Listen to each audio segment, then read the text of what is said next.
Le second module que nous allons consacrer à l'équilibre bilantaire de l'entreprise est dédicacé à l'analyse par ratio.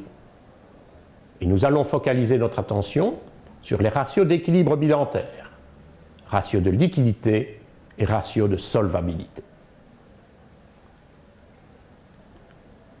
4 indicateurs sont généralement utilisés lorsqu'il s'agit de mesurer la liquidité et la solvabilité d'une entreprise. D'abord, commençons par nous poser la question, la liquidité c'est quoi? La solvabilité c'est quoi? La liquidité fait référence à la capacité de l'entreprise à pouvoir rembourser ses dettes à court terme en utilisant des avoirs qui sont disponibles eux aussi à court terme. C'est le bon sens financier traditionnel. Si vous n'avez pas en caisse l'argent pour rembourser vos dettes, vous êtes en difficulté en termes de liquidité. Maintenant, vous pouvez être en difficulté en termes de liquidité si vous avez la capacité à emprunter des ressources financières auprès des propriétaires de l'entreprise, auprès des actionnaires, donc auprès de vous-même ou auprès du monde bancaire, ce problème peut être résolu. Mais l'endettement a des limites. Et l'endettement, le taux d'endettement, fait référence à la solvabilité de l'entreprise.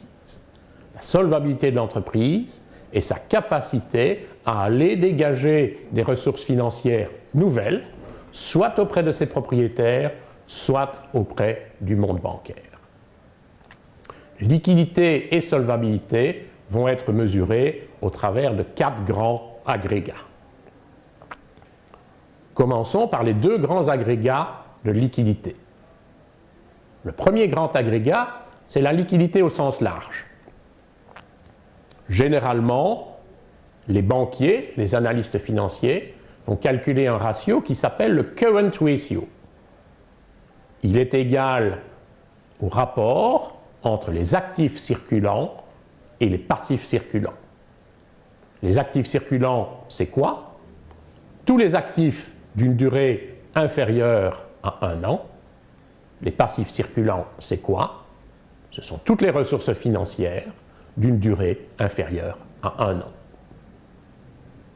Une entreprise sera considérée comme liquide au sens large lorsque son ratio de liquidité au sens large sera supérieur à 1. La liquidité au sens strict, on va alors considérer uniquement les remboursements de dettes à éventuellement devoir faire dans l'urgence parce que nos partenaires n'ont brutalement plus confiance en nous. Dans ce cas-là, on va calculer un indicateur qui est la liquidité au sens strict. Les financiers vont généralement utiliser le terme quick ratio. Le quick ratio va être issu du rapport entre vos actifs de trésorerie, valeur disponible, placement de trésorerie, et vos passifs de trésorerie. L'ensemble des dettes que vous êtes potentiellement amenés à rembourser à très court terme. Les emprunts bancaires à 3 mois, 6 mois, 9 mois, les dettes fiscales, les dettes sociales, les dettes éventuellement envers votre personnel au travers des retards de versement de salaire. Voilà pour la liquidité de l'entreprise. Quant à la solvabilité de l'entreprise, elle va être mesurée essentiellement au travers de son taux de solvabilité.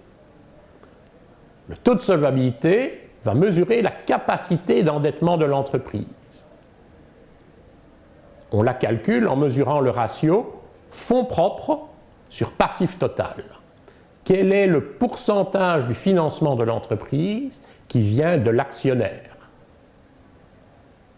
En règle générale, on considère qu'un taux de solvabilité idéal est supérieur à 30 ou 40% selon la nature de votre activité et selon votre secteur d'activité.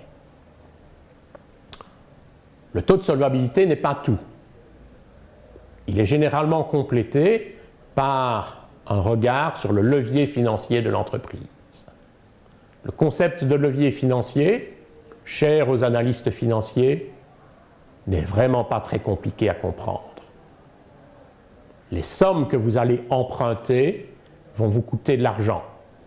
C'est le coût de la dette. Ce sont les charges financières que vous allez payer proportionnellement au volume de vos dettes. Lorsque vous empruntez de l'argent, vous allez l'investir dans l'activité. Et inévitablement, vous attendez que l'investissement dans l'activité vous rapporte plus que le coût des sommes que vous avez empruntées. Donc vous vous attendez à ce que la rentabilité de l'actif dans lequel vous allez injecter les ressources que vous allez emprunter soit supérieure au coût de la dette. Il faut que l'argent emprunté me rapporte plus que ce qu'il m'a coûté en clair. Le levier financier n'est rien de plus compliqué que le respect de cette règle fondamentale.